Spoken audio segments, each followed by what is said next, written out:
Welcome to a brand new edition of the Rundown with Ramon. My name is Ramon Ray, your host. I'm glad you're here today. We have an eclectic and amazing episode of the Rundown with Ramon for you today. In fact, a very special episode of the Rundown with Ramon for you today. And why is it a very special episode? Well, it's a very special episode because you're here today and I am too. So thanks for being here on the Rundown with Ramon. I do have a question for you. Why is the shine on my head so shiny? What do you think? Do I need to get some anti-shine stuff and pat my head, or is it okay like this? I usually don't put makeup on unless I'm on other things that I'm doing, but I don't know. What do you think? Is it shiny too much, or is it just okay? But I'm glad you're here on the Rundown with Ramon. We got a lot in store for you today. Evening routines with surprising effects on your ability to get things done. Of course, our tip from the amazing Seth Godin, the sad compromise of sponsored results. Seth Godin always leaves a nugget for us to think about. The return of wall-to-wall carpet, why Americans want this soothing luxury now. Don't know about that. Sounds weird to me. How to recognize imposter syndrome and others from our friends at Brains. Jason Pfeiffer, executive editor of Entrepreneur Media, Entrepreneur Magazine, writes how to earn people's trust and keep it. That's going to be a doozy. The 50-year-old technology that brands and retailers are trying to quit, but just can't seem to do so. And it takes most people 3 days to unwind on vacation. Meet the slowcation. If we get to it, the new always on TV ads and business leadership lessons from being an Olympic level rower. Again, my name is Ramon Ray. This is the Rundown with Ramon, and I'm so glad you're hearing this today. No matter what time you're hearing it, whether it's early in the morning for you, whether it's the middle of the afternoon for you, whether it's late at night, whatever time it is, I'm glad you're here today on the Rundown with Ramon. Maybe you're hearing the Rundown with Ramon and you're not feeling so great today. Well, I hope I can be a part of your day to help you feel just a little bit better. Maybe you're hearing the Rundown with Ramon and you're feeling fantastically great and blessed. Well, that's good too. So let's get right with it today. A brand new special episode of the Rundown with Ramon. For some of you, a bit earlier, but that's all right. Let's go with the Rundown with Ramon. Ding, ding, ding, ding, ding, ding, ding. 8 evening routines with surprising effects on your ability to get things done. Written by Elisette Carlson. 8 evening routines with surprising effects on your ability to get things done, especially talking about morning routines. After you have dinner, what about taking a walk? It gives you time to think, and studies show that it aids in digestion. What about breath work? Or just taking the time to think? Do we enjoy the silence of life enough, or do we not? Hey, Kimberly, glad you're here, Kimberly, on the Rundown with Ramon. Welcome, welcome, welcome, Kimberly. Are we able to just sit in our quietness? What about an evening stretch with relaxing music or not? I do my stretches every single day, give or take. Stretching helps the body. It's healthy. You feel great, at least I do, with a good stretch. And these, of course, are talking about evening routines. A hot bath or warm shower with essential oils. I do take a warm shower, but I don't know if I want essential oils. But I know many of you do like some essential oils. It's not quite for me. Preparing for the next day. My dad always loved the saying, as I'm reading here in Entrepreneur, proper planning prevents poor performance. One thing we can do in the evening is to pause and think about the next day. Evening gratitude practice. Before I close my eyes at night, I ask my husband and my kids, what are 3 things you're grateful for today? Evening turmeric tea or golden milk. Have a little liquid before you go to bed, and quality time with your partner. An evening time can be a great time to connect and get ready for the next day, but it needs to be done quite purposely. Again, if you just joined, my name is Ramon Ray. This is the Rundown with Ramon, and you're in for a treat today because you're here. Thanks for being here today on the Rundown with Ramon. Ding, ding, ding, ding, ding, ding, ding. The sad compromise of sponsored results, Seth Godin writes about. Here's what you think about this. I'm going to read what Seth Godin put together here. Google made a fortune and honed sponsored search results into an art form. The theory is that people who want the traffic the most will pay for the clicks. And of course, if the advertisers don't have something you ultimately want, they'll just waste their money. Let the market work it out. The dollars become a self-fueling sort of search algorithm. Google was a miracle. It also offered smart organic results and clearly labeled ads. So most of us accepted this. Now, though, hotel listings don't even bother to pretend they're sorted in any order, but what makes us the most money? Yelp requires us to wade through fast food franchises and other lazy advertisers to get where we're going and add smartphones to the mix. And with their tiny screens and low impulse control, the ads stop looking like ads even. Not only are the ads a worse experience for the user, they are also creating a tax on all the advertisers and thus on us. If the only way to get Amazon traffic is to buy the ads, then the only way to pay for the ads is to charge more. We've been hooked on free media for a century, but newspapers and network TV evolved to be ever more clear about what's content and what's an ad. The internet, as in all things it does, hyper competes for the last penny, costing all of us time, trust, and money. Seth Godin writes, the oxymoron of sponsored results is that if they're sponsored, they're not results. Grand rising to you, Phyllis, as well. Thanks for being here, Phyllis. That's an interesting question. It gives us something to think about. How do we live in a world that's not sponsored? We need to be compensated and paid for what we do. Can we get enough investment from the users we serve? Or do we rely on sponsors who want to pay us to be in front of our audience? Seth Godin always gives us something to think about. Go back and look at his full blog post, The Sad Compromise of Sponsored Results. Again, thanks for being here on the Rundown with Ramon. If you don't know, my name is Ramon Ray, an entrepreneur, started 5 companies, sold 3 companies, authored 5 books. You can get to know me better at RamonRay.com. Get to know me better at zoneofgenius.com for content like this and more. And I'm glad you're here today on the Rundown with Ramon. Ding, ding, ding, ding, ding, ding, ding. The return of wall-to-wall carpet, why Americans want the soothing luxury. Now, I don't know. I'm not a fashionista. I have a regular home, but I don't know if I'd want carpet on my walls. I know my wife wouldn't. She said to collect dust and just kind of be icky. But in a noisy, nerve-wracking world, design pros and homeowners are rediscovering the calming luxury of broad loom carpet as the industry offers more beautiful and healthy options. And maybe it is good. I just don't know what I'm missing. Broad loom, the cassetting wall-to-wall floor covering that Nocenti referred to as W2W, is climbing out of basements and rec rooms. With its reputation rehabbed against considerable odds, carpeting is once again finding its way into bedrooms, family rooms, dining rooms, and even the occasional bathroom. An interior designer, Oliver M. Firth, writes, wall-to-wall carpet got a bad rap for a long time in the 1970s or 80s.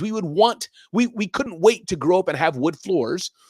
The outside world can be harsh. Wall-to-wall carpeting is part of a larger movement to feel more snugly at home, said Carrie Philchick, an interior designer in Wedgwood, New Jersey. My clients used to say, I don't want to cover all the hardwood. I don't really hear that anymore. So carpeting is coming back into fashion, I guess, as a good look in some ways and as a way to soothe the room and have it quieter. Beautiful wall-to-wall can erase flaws in floors. So there's something about having wall-to-wall carpeting set a stage, especially when it covers a lot of territory. Wall-to-wall brings drama. I'm not going to get into this more, but hey, as you're designing your next home, looking to upscale your place, maybe wall-to-wall carpet is exactly what you need. Is that good for you? Would you want wall-to-wall carpet, Tehran Jackson? Would you want wall-to-wall carpet, Alexandria? Would you want wall-to-wall carpet, Phyllis? Would you want wall-to-wall carpet, Kimberly? I don't know. Wall-to-wall carpet could be good for some people. You know what? I think it could be good. I think I could wear on it. I was thinking wall-to-wall carpet, kind of that bougie carpet, that we grew up with. Maybe if you grew up in some kind of apartment, on Flatbush Avenue, a little dirty carpet, I wouldn't want that. But yeah, if it's a nice, bougie, fancy carpet on the walls, well-designed, I think maybe I'd want some carpet on my wall. I don't know. I'd love to know what you think. DM me on Instagram, Ramon Ray Smart Hustle, the word carpet. If you'd love carpet on your wall, DM me on LinkedIn, the word carpet. Comment. Let me know if you're a carpet person or not a carpet person. Moving forward, ding, ding, ding, ding, ding, ding, ding. How to recognize imposter syndrome in others. Imposter syndrome is a real thing. And how do we recognize it, though, in others?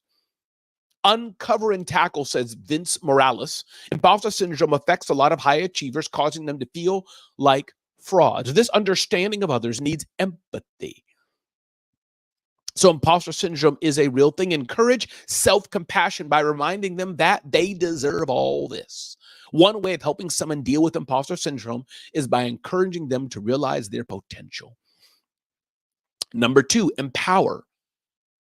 Another tip here as a coach and clinical hypnotherapist, I often work with individuals who, despite their outward success, grapple with imposter syndrome. It can affect anyone. Listen for phrases like, I don't deserve this, or this was just luck. Offer support and encouragement. Number 3, understand imposter syndrome is also omnipresent and more people struggle with it than you might think. It occurs when people feel they don't truly deserve their success, often attributing their achievements to luck or being in the right place at the right time rather than their own skills. Embrace authenticity. Aaron Rayland talks about imposter syndrome can manifest itself in many different ways and varies from person to person. One characteristic of imposter syndrome is someone constantly putting themselves down and having this inner critic making them feel inadequate. Imposter syndrome is a real thing. Boost confidence. Someone who experiences imposter syndrome often questions themselves and assumes other people know more than they do. I suffer with this. I guess I suffer with imposter syndrome because I often think that other people know more than I do. And I got the wrong headline there. It says niche industry advice, but it should be how to recognize imposter syndrome in others. And I love how Alexandra went back to our carpet example. Alexandria Nicole says, considering the fact that I owned a tile installation business, I love the beauty of a tile floor. Well, Alexandria, you're kind of biased there, I would think. But I love it. I love it. I love it. Thanks, Alexandria, for being here on the Rundown with Ramon. But going back to this aspect of imposter syndrome, it's a real thing, people. It's something that people do, as it were, suffer with. We've all had maybe pieces of it at one time or another. I know I have, in reading what I just did in Brains, some symptoms of imposter syndrome. I guess, and I know that I have it as well. But there's ways we can get around it, ways we can conquer it, ways we can get over having imposter syndrome and not have to give into it. Again, everybody, welcome. My name is Ramon Ray. This is the Rundown with Ramon. Ding, ding, ding, ding, ding, ding. How to earn people's trust and keep it. Jason Pfeiffer always has good insight. You can see him at Jason Pfeiffer, F-E-I-F-E-R, Jason, F-E-I-F-E-R. His blog post, his article, his online publication, One Thing Better, is so good. He talks about trust and earning trust. Do people trust you? Could they trust you more? And he talks about this concept called a trust battery. The idea is often credited to Toby Lutke, the CEO of Shopify, talking about trust. He says another concept we talk about is something called a trust battery. It's charged at 50% when people are first hired. And then every time you work with somebody at the company, the trust battery between the two of you is either charged or discharged based on things like whether you deliver on what you promised. Our batteries require constant attention. As I wrote about above, most people think of a trust as binary, but it's not. The trust battery forces us to think differently. Now we must factor trust into all our actions because every action can impact the battery. This creates healthy caution. If my battery with somebody is at 80%, do I want to take the risk to bring it down to 70%? It also creates healthy patience. If my battery with somebody is at 30%, I can incrementally grow it 30%, 35%, 40%, and more. Even more importantly, it creates healthy perspective. Now, the question here Jason Pfeiffer gets into, when do we spend this trust battery? When do we risk possibly expending the trust we have? Is there a time to do that? And he talks about that. You may want to keep the trust battery at 100%. And I love that, but I think you're overestimating what things drain your battery. For example, I rarely ask people for favors because I don't want to drain my battery. But what if for people I have trusting relationships with, asking for favors actually charges the battery? So that means if you ask people for help and ask them to do something, it may build in that relationship and help. So how are you charging your battery? 18 things that Jason Pfeiffer, executive editor, entrepreneur, talks about. You can see Jason Pfeiffer at Jason Pfeiffer, F-E-I-F-E-R. And do me a favor, let Jason Pfeiffer know I'm talking about him. Tag him on LinkedIn, DM him on Instagram. Let him know, hey, Jason Pfeiffer, Ramon's talking about you on the Rundown with Ramon. As I share these tips right now, take a little screenshot, take a short video of it if you want to tag him, let him know that we appreciate his insight. He says, give no expectation of a return. He says, ask deep questions and honor people's answers. Jason says, assume good intentions. Be curious and genuinely interested. Be responsive. Be reliable. Be communicative. Be patient. Be additive. Be predictable. Recognize other people's priorities and prioritize them. Recognize other people's concerns and never inhabit them. Recognize where people are coming from and meet them there. Never be reckless. When there's an opportunity to be kind, even in small ways, be kind. When there's an opportunity to be cruel, even if it's tempting, always pass. If somebody needs time or space, give it to them. Trust them too. He says every day we have multiple chances to change the trust battery. Again, input from Jason Pfeiffer. My name is Ramon Ray. This is the Rundown with Ramon. Diving into our next segment of the day, the 50-year-old technology that brands and retailers are trying to quit. What could that be? What could that be? What is the 50-year-old technology that brands and retailers and others want to change? Well, it's the ubiquitous barcode. The barcode at the lines going up and down that's on all the packages that we see and have. Well, retailers want to change that because QR codes pack more information into them. Does that affect you in some way? Well, if you're a retailer, if you're using barcodes, now you know that they want to change barcodes to QR codes. And if you're a regular consumer, it probably won't affect you because they'll give you the tools and information you need to change it. But I thought just to add that to the Rundown with Ramon, I like to get a bit eclectic sometimes and share some information that maybe you think, Ramon, why did you say that? Well, because I can, because this is the Rundown with Ramon. Welcome to the Rundown with Ramon. And now you know that barcodes are going goodbye, goodbye, goodbye, and QR codes are in fashion. Ding, ding, ding, ding, ding, ding, ding. It takes most people 3 days to unwind on vacation. Meet the slowcation. So you took a vacation. You went to Aruba, Bahamas. You went to Italy. You went to Spain. You went to who knows where. You went to Vietnam, Thailand. You went to South Africa, Kenya. You went to Lagos, Nigeria. You went somewhere cool for vacation. You went to Toronto, Canada, somewhere. But then you got back home.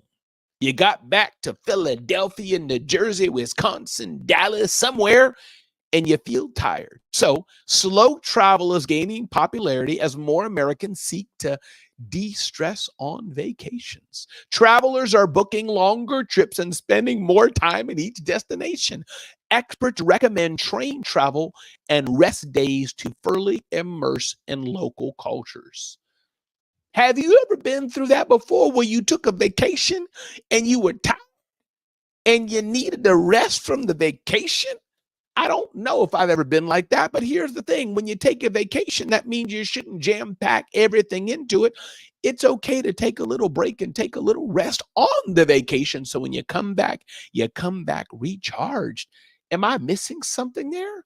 But why take a vacation and you come back from the vacation and you need to take a rest? Alexandria, why do that? Tyron, why do that? Phyllis, why do that? Kimberly, I don't know. I mean, I've been all over the world, India, Malaysia, Singapore. I've even been to Canada before.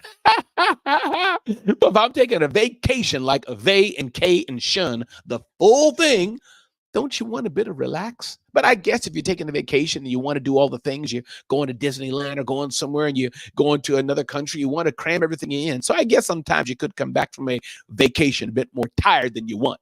But hey, do your best to come back a bit rested if you can. Ding, ding, ding, ding, ding, ding, ding. Learning from the Olympic team. Learning from the Olympic team. This is interesting article. What can we do to learn from the Olympics? There's something to be said for businesses and learning from Olympic athletes. And the rowing team, this article here in Smart Brief says, one, the power of group cohesion is important. And when you're on vacation, Alexandria, you got to have some cohesion. I mean, really think about it. Mental break for going back to work. Come on, Phyllis. You can't come back from vacation and got to take a break. Something seems off about that. But talking about Olympic rowers here a bit, group cohesion, navigating personalities. To get the right rowing team, you got to make sure the right people in the right place at the right time. That's one thing we can learn from the Olympic team. Trust the process. A quote I love about the Olympics it's not every 4 years, it's every day. Trust the process. Are you every day getting your practice in there and more? Dealing with adversity. It's easy to promote a positive culture when things are going well. It's hard to remain disciplined in this area when struggles emerge. So my question to you today, there's a lot we can learn in business from super athletes in the Olympics and more. Listen, are you enjoying this content? Check us out at zoneofgenius.com, zoneofgenius.com if you want content like this and more. I'd appreciate hearing from you. Let us know we can serve you and help you.